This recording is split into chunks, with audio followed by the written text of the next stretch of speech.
Halo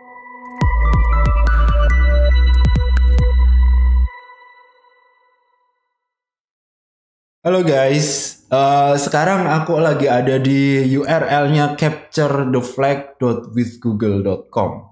Linknya bisa teman-teman akses dari bawah, dan ini masih bisa register tim ya, walaupun sudah sebenarnya sudah selesai ya challenge-nya, CTF-nya, dan ini adalah CTF-nya Google.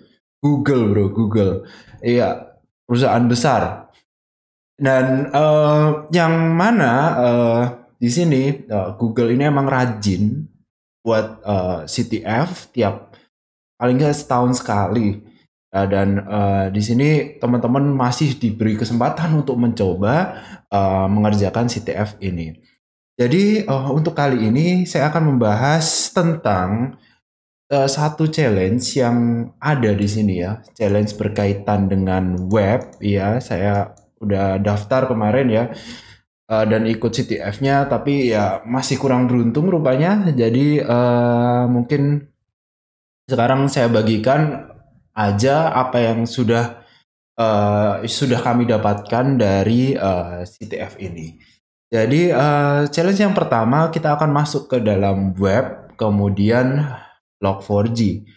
Nah, Log4j ini kan kemarin menjadi salah satu topik yang mana itu sempat heboh ya di akhir tahun 2021.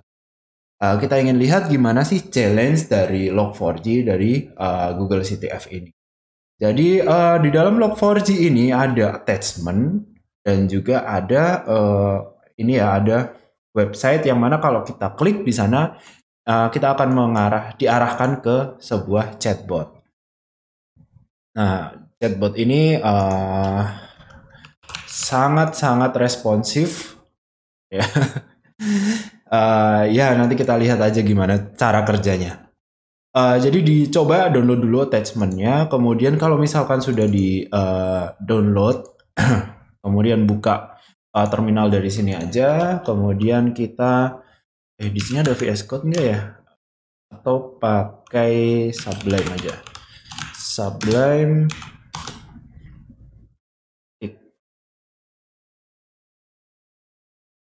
Jadi sekarang kita udah masuk di sininya ya. Ini ada source code-nya dari chatbotnya. Jadi kita lihat dulu. Dari servernya di sini, servernya sendiri itu menggunakan Flask, artinya dia menggunakan Python.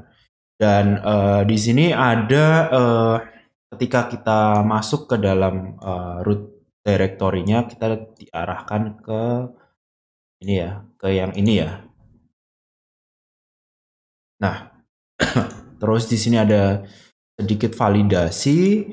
Kemudian menariknya ada di sini ya, fungsi ini. Jadi ternyata Python ini mengarahkan, kemudian somehow mereka berbicara lewat OS. Jadi sebuah program di Python, yang mana dia adalah websitenya, servernya. Kemudian dia berbicara melalui operating system di Linux. Kemudian inputnya diberikan ke dalam aplikasi Java. Di dalam aplikasi Java ini juga kita bisa lihat Log4j-nya menggunakan versi 2.17.2, yang mana kita tidak bisa melakukan eksploitasi seperti halnya yang heboh di akhir tahun 2021 kemarin. Jadi kita ingin gunakan cara lain untuk melakukan eksploitasi, atau kita paling nggak bisa mengekstrak flag-nya dari tantangan ini. Oke, kemudian kalau kita udah ekstrak ya file zip tersebut, di sini ada Docker file. Jadi kita dikasih kesempatan untuk nge-build Dockernya secara mandiri. Oke, kalau gitu kita coba start untuk build Dockernya terlebih dahulu. Oke, jadi untuk nge-build Dockernya, kita pastikan udah di dalam folder yang mana itu lokasi Docker filenya berada. Kemudian kita klik kanan di sini, kita buka terminal. Dan sekarang kita Docker, kemudian build, kemudian kita kasih tag tertentu ya. Contohnya tagnya kayak gini. Jadi GCTF sebagai Google CTF, kemudian web Log4j. Ini contoh aja. Nanti teman-teman bisa namain kasih tag sesuai dengan keinginan teman-teman. Kemudian jangan lupa tanda titik di belakang, artinya kita ingin nge-build folder ini. Jadi oke, kita enter dan ditunggu aja sampai Dockernya sudah selesai di-build.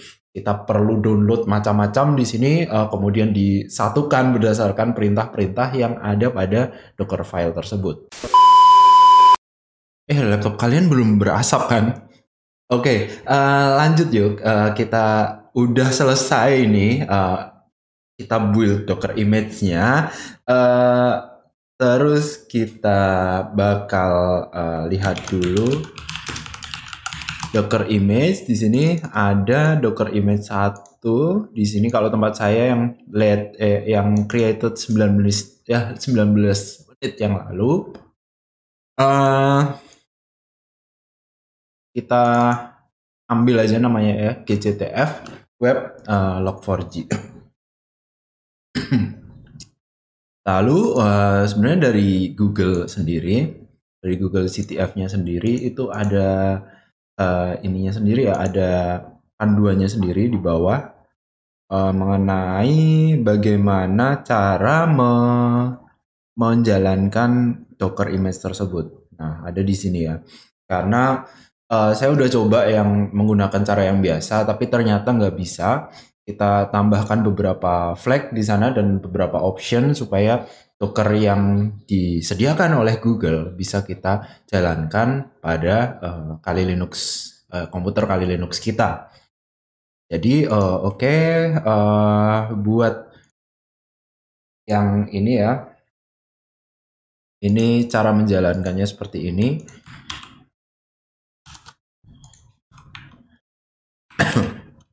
Ini namanya adalah web log4j tadi ya. Nah, kita akan tambahkan beberapa opsi, kemudian kita jalankan port dari port 1337 menuju ke port 1337 di dalam Docker. Oke, di enter aja. Kalau misalkan kita berhasil menjalankannya, di sini ketika kita jalankan Docker PS, kita lihat proses Docker yang berjalan. Di sini ada port 1337 yang kebuka. Jadi sekarang kita bisa akses Docker tersebut. Nah, ini adalah versi Docker kita. Caranya adalah localhost 1337. Nah, ini adalah chatbot yang kita build dengan menggunakan Docker yang tadi barusan kita ini kan ya, download. Jadi oke ya, perintahnya juga sama ya. Kita jalankan di sini ya, command should start with A gitu ya. Kita belum tahu gimana fungsionalitas dari chatbot ini. Untuk mengetahui fungsionalitasnya kita perlu lihat lagi ke dalam Sublime Text-nya. Di sini di bagian Java, coba. Nah, di bagian ini ya, di code ini, di code app.java ini, ternyata ada beberapa beberapa hal yang bisa kita ambil di sini. Yang pertama bahwa flag-nya ini disimpan di dalam environment variable get env kemudian flag. Kemudian ada ini ya. Kemudian perintah itu harus dimulai dengan garis miring. Kalau misalkan nggak dengan garis miring, dia memunculkan perintah ini harus atau memunculkan sebuah notifikasi bahwa ini harus dijalankan dengan garis miring. Kemudian di sini ada beberapa perintah yang bisa kita masukkan. Contoh perintah help, repeat, time, dan wc. Coba kita lihat satu persatu gimana caranya kita bisa ini ya. Kita mulai dari help dulu. Kita masukkan dulu ini dengan menggunakan help seperti ini, kemudian di submit. Oke, jadi perintah yang bisa kita masukkan adalah wc, time, repeat gitu ya. Gimana dengan repeat? Oke, di sini nggak terjadi apa-apa. Mungkin maksudnya di sini kita coba wkwk gitu ya, repeat wkwk. Ya, hanya melakukan itu. Oke, kita bisa coba perintah yang lain juga, tapi sepertinya juga nggak ada hubungannya dengan yang kita lakukan saat ini. Dan juga kemudian kita bisa lihat di bagian sini, bagian ini, di bagian log4j 2.xml ini ada sebuah pesan yang di log atau disimpan di dalam log4j. Kemudian ini kita bisa melihat pesan seperti ini ya di dalam log4j. Kemudian di sini debug levelnya levelnya debug. Kemudian refnya adalah console. Oke, di sini sangat menarik ya. Kalau misalkan kita masih kebingungan gimana sih maksudnya log4j gini kan, kita mungkin juga dari orang-orang yang non menggunakan bahasa Java, non Java user, coba kita lihat di bagian dokumentasi dari log4j. Nah, jadi di sini kita udah langsung masuk aja karena dibutuh searching juga. Jadi log4j manual yang kita gunakan atau dokumentasi yang kita gunakan di URL ini nanti bakal teman-teman bisa akses lewat kolom URL. Kemudian juga yang perlu kita garis bawahi di sini adalah environment lookup. Ingat bahwa tadi flagnya disimpan di dalam environment variable. Nah, itu nanti adalah teknik untuk mengambil dari flag tersebut. Kemudian juga di sini di dalam log4j ini, di sini ada persen yang mana di sini dipakai juga untuk melakukan lookup. Jadi kalau kita lihat dari app.py ini, teks yang diinputkan oleh user itu tidak difilter terlebih dahulu. Jadi ada kemungkinan kita bisa menginjeksikan beberapa karakter yang bisa mengacaukan isi dari log4j tersebut. Jadi di sini kita coba %d gini ya, kemudian kita help gitu. Oke, tidak terjadi apa-apa. Coba kita masukkan perintah yang tidak biasa. Nah, ini dia maksud saya. Bahwa kalau kita memasukkan sebuah hal yang tidak ditemukan oleh log4j, tidak bisa di lookup oleh log4j di sini, dia akan melemparkan pesan error. Nah, ini menarik ya. Kenapa bisa seperti itu? Karena di dalam fungsi dari Python ini, ketika dia tidak ada error sama sekali, dia akan mengembalikan standar output atau istilahnya hasil output dari app.java ini. Kalau tidak ada error sama sekali, dia akan mengeluarkan ini. Jadi contoh ketika kita mengetikkan di sini help gitu ya. Ini std out atau standard output yang memainkan, yaitu di barisan code yang ini. Standard outputnya diberikan. Kemudian lucunya di sini adalah di bagian atas itu juga ada print standard error. Jadi kalau misalkan ada sebuah error, maka aplikasi tersebut itu juga akan menampilkan ke dalam browser. Jadi ini menjelaskan kenapa ketika kita berikan sebuah karakter random disertai dengan persen yang untuk melakukan injeksi atau kita ingin melakukan lookup ke log4j tersebut, dia akan memunculkan pesan error. Kemudian muncul the command should start with A. Jadi ini adalah standar errornya atau stderr dan ini adalah std out. Ini ya, stderr dan std out. Oke, kita udah mendapatkan itu. Jadi, sekarang gimana caranya kita mendapatkan sebuah flag dari environment variable dengan memanfaatkan ini, hal yang sudah kita ketahui sebelumnya. Nah, tekniknya di sini kita harus tahu bagaimana cara kerja dari web tersebut. Kita juga di sini bisa melakukan env, kemudian flag gitu ya. env flag untuk kita mendapatkan environment variable yang namanya flag di dalam operating systemnya. Jadi yang kita lakukan di sini kita dolar gini ya, kemudian env tadi ini menggunakan ini ya flag ini ya env flag. Jadi kita being konsisten aja itu menggunakan huruf besar semua. Kemudian submit.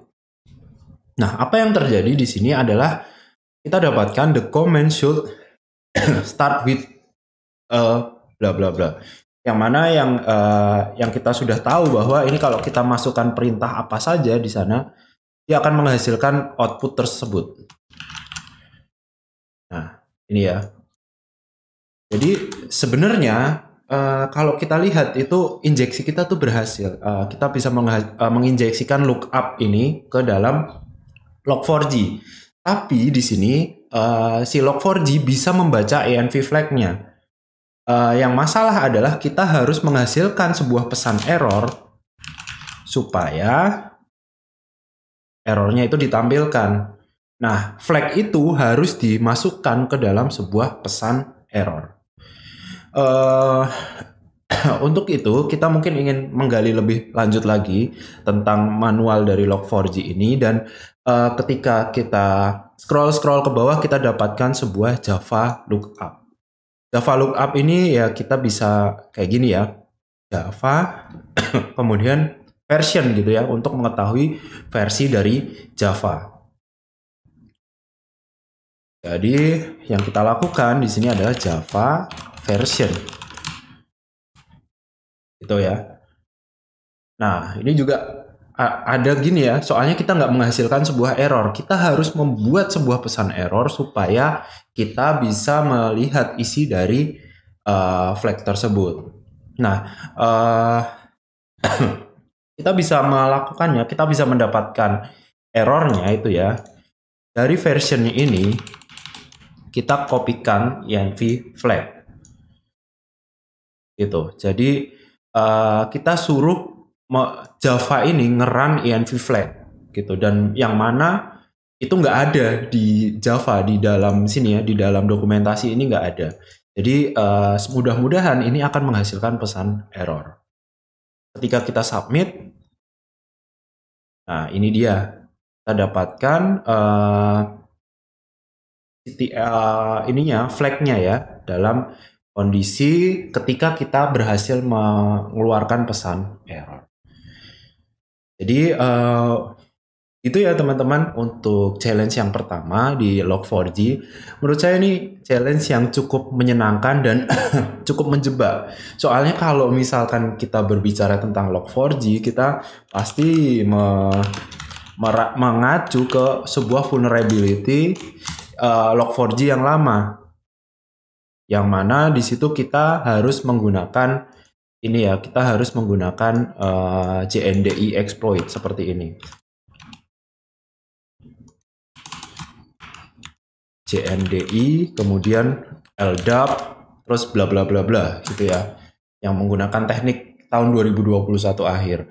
Tapi ternyata ya banyak mungkin juga di sini karena challenge-nya sendiri ya dari Google, dia memberikan sebuah jebakan gitu kan, kemudian ternyata cara kita untuk mengambil flag-nya itu dengan cara yang berbeda, bukan menggunakan JNDI LDAP yang happening banget di tahun 2021 kemarin.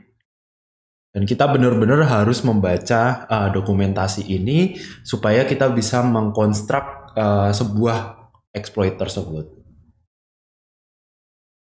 Nah, menyenangkan kan untuk CTF Google kali ini. Jadi saya sarankan teman-teman coba juga CTF ini, dan teman-teman selalu bisa baca write up dari Cyberkarta di link yang ada di kolom deskripsi. Jadi demikian dulu. Makasih buat teman-teman yang udah mengikuti. Kita kembali lagi besok ada part yang kedua.